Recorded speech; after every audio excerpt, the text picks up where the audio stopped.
नाही माहित, कोणालाच माहित नाही तुपाची विहीर असते त्याची कोणाला कल्पना सुद्धा आपण करू शकत नाही.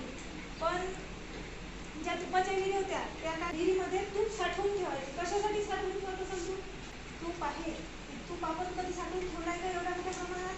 पण शिवाजी राजाच्या काळात अशा भरमसाठ अशा विहिरी भरून ठेवल्या जात होत्या आणि त्या विहिरीमध्ये तूप साठवल्या जात होते. कशासाठी साठवलं जात असे?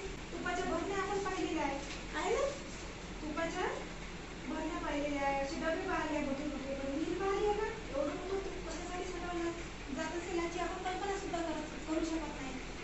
पण त्या काळी युद्ध खूप होत होते ना.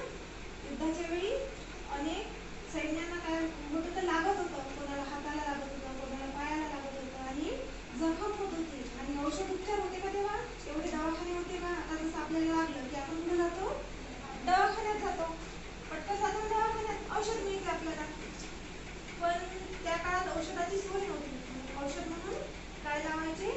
तूप लावायचे. आता जरी तुम्हाला काही खर्चटलं, काही झालं, थोडंसं कोठं फुलल्यावर लावतो ना आपण, कोठांना तूप लावतो. तुपाने काय होते? कोठं जरासे नरम पडतात ना. तसंच त्या काळी तुपाचा प्रयोग केला जात होता.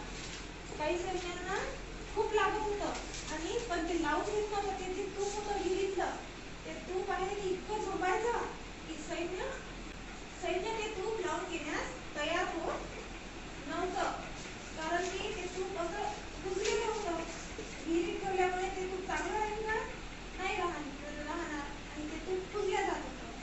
तर मग एकदा काय झालं, सैन्य असंच लढाई करून आलं आणि लढाई झाल्यावर त्यांना काय वाटलं की आता लढाई झाली आणि कोणाला खूप लागलं, म्हणजे कोणाला रक्त लागलं, कोणाच्या पायाला लागलं, कोणाच्या हाताला लागलं आणि मग काय झालं, त्यांना असं लावून घेण्याची इच्छा होत नव्हती. जेव्हा शिवाजी राजे तिथे यायचे तेव्हाच ते सैन्य आपल्या अंगावर तो इलाज तुपाचा करून घेत होते. कुजलेलं तूप होतं, त्या तुपामुळे ती जखम एका दिवसातच भरून येत होती, पण ते सैन्य लावून घ्यायला तयार नव्हतं.